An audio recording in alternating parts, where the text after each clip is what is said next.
আসসালামু আলাইকুম রহমাতুল্লাহি ওয়াবারাকাতুহ। বিসমিল্লাহির রহমানির রহিম। প্রিয় শিক্ষার্থী বোনেরা, আহলান ওয়া সাহলান। কোরআন পড়ুন সহজ পদ্ধতিতে কোর্সের আরও একটি ক্লাসে। আজকের ক্লাসে আমরা বিগত ক্লাসগুলোতে যা যা শিখেছি তার একটি রিভিউ ক্লাস, সাথে 11তম পাঠের বাকি অংশ এবং 12তম পাঠ নিয়ে আলোচনা করব ইনশাআল্লাহ। তাহলে চলুন আমরা আমাদের আজকের ক্লাসটি শুরু করি।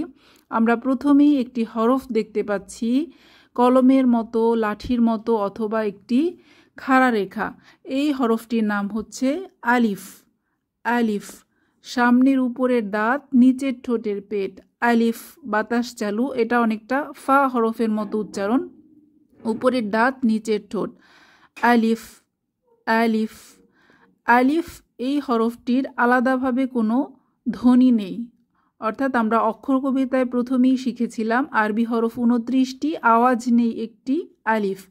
কেননা আলিফের উপর যখন জবর, জের, পেশ বা ফাতহা, কাসরা, দম্মা হয় তখন আলিফটি হামজাহ হয়ে যায়।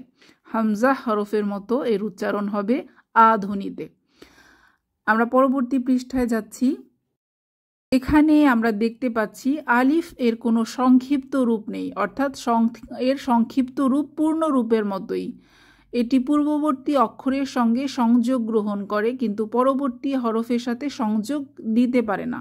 এক কথায় সংযোগ নিতে পারে কিন্তু দিতে পারে না, তাই এর কোনো সংক্ষিপ্ত রূপ নেই।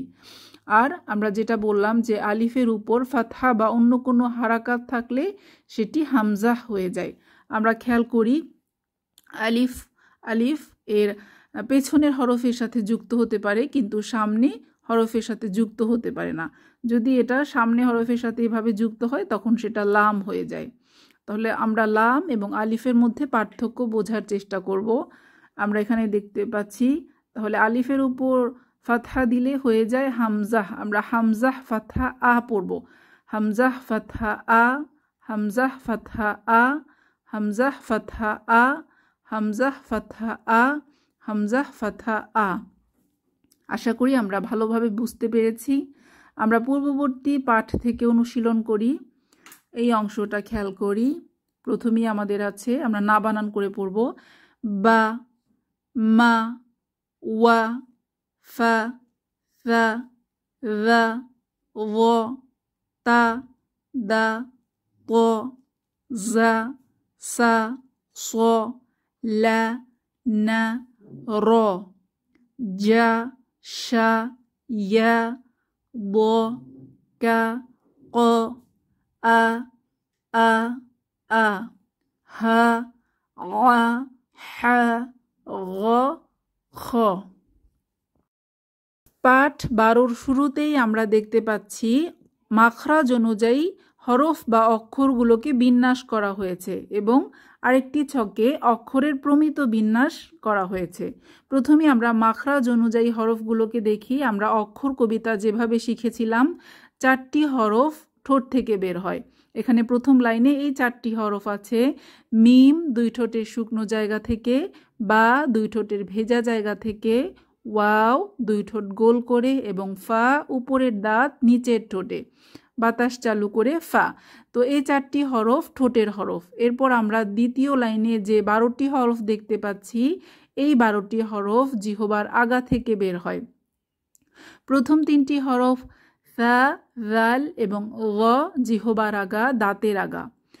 তা, দাল এবং ত জিহবার আগা, উপরের দাঁতের গোড়ার সাথে। জা, সিন এবং সদ এই 3টি হরফ জিহবার আগা, নিচের দাঁতের গোড়ায়। লাম, নুন এবং র এই 3টি হরফ জিহবার আগা, উপরের খসখসে তালু বা অগ্রতালুর সাথে লাগিয়ে। তো এই জিহবার আগা থেকে বের হওয়া 12টি হরফের পরে আমরা পরের লাইনে দেখতে পাচ্ছি জিহবার মধ্যভাগ থেকে এবং পাশ থেকে বের হওয়া হরফগুলো। প্রথমে আমরা জিম, শিন এবং ইয়াকে দেখতে পাচ্ছি। এই 3টি হরফ জিহবার মধ্যভাগ তার বরাবর উপরের তালুর সাথে লাগিয়ে উচ্চারিত হয় এবং পরবর্তীতে আছে দদ, ক্যাফ এবং কফ। এই 3টি হরফের মাখরাজ ভিন্ন ভিন্ন জায়গা থেকে। প্রথমে দদ জিহবার এক পাশ তার বরাবর মাড়ির দাঁতের সাথে লাগিয়ে বদ, মোটা হরফ, এরপর কাফ জিহবার গোড়া থেকে একটু সামনে আগিয়ে তার বরাবর উপরের তালুর সাথে লাগিয়ে কাফ, এবং কফ এই হরফটি জিহবার গোড়া তার বরাবর উপরের তালুর সাথে লাগিয়ে। এরপর আমরা সবার শেষ লাইনে যে 6টি হরফ দেখতে পাচ্ছি সব শেষে 6 গলা থেকে বের হয়। হামজা হা এটা হচ্ছে কণ্ঠনালী বা গলার শুরু থেকে, আইন হা এই দুটি হরফ কণ্ঠনালীর মধ্যভাগ থেকে, এবং গইন খ কণ্ঠনালীর শেষ ভাগ থেকে। এখানে আমরা মাখরাজ অনুযায়ী অক্ষর বিন্যাস দেখলাম। এরপর অক্ষরের প্রমিত বিন্যাস দেখতে পাচ্ছি, আমরা একটু পড়ি।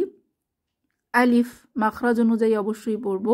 আলিফ, বা, তা, সা, জিম, হা, খ, দাল, জাল, র, জা, সিন, শিন, صاد, ضاد, طا, ظا, عين, غين, فا, قاف, কাফ, লাম, মিম, নুন, ওয়াও, হা, হামজাহ, ইয়া। তো এই 29টি হরফ আমরা দেখতে পাচ্ছি। এর মধ্যে মোটা হরফগুলো আমরা চিহ্নিত করব। সদ, বদ, ত এবং ল এই 4টি হরফ বেশি মোটা, অর্থাৎ উঁচু ধ্বনিতে হয়। এছাড়াও আছে কফ, খ এবং গইন এই 3টি হরফ। তো মোট এখানে 7টি হরফ। তো এই পর্যন্তই আমাদের পাঠের প্রথম অংশ শেষ হলো। এরপর থেকে আমরা দ্বিতীয় অংশ শুরু করব। তো আমরা প্রতিটি হরফের মাখরাজ ভালোভাবে শিখলাম, লেখার পদ্ধতি শিখলাম এবং সংক্ষিপ্ত রূপের সাথে পরিচিত হলাম। তাহলে আজকের পাঠ আমরা এখানেই শেষ করব। সুবহানাকাল্লাহুম্মা ওয়া বিহামদিক নাশহাদু আল্লা ইলাহা ইল্লা আনতা আস্তাগফিরুকা ওয়া আতুবু ইলাইক। আসসালামু আলাইকুম ওয়া রাহমাতুল্লাহি ওয়া বারাকাতুহু।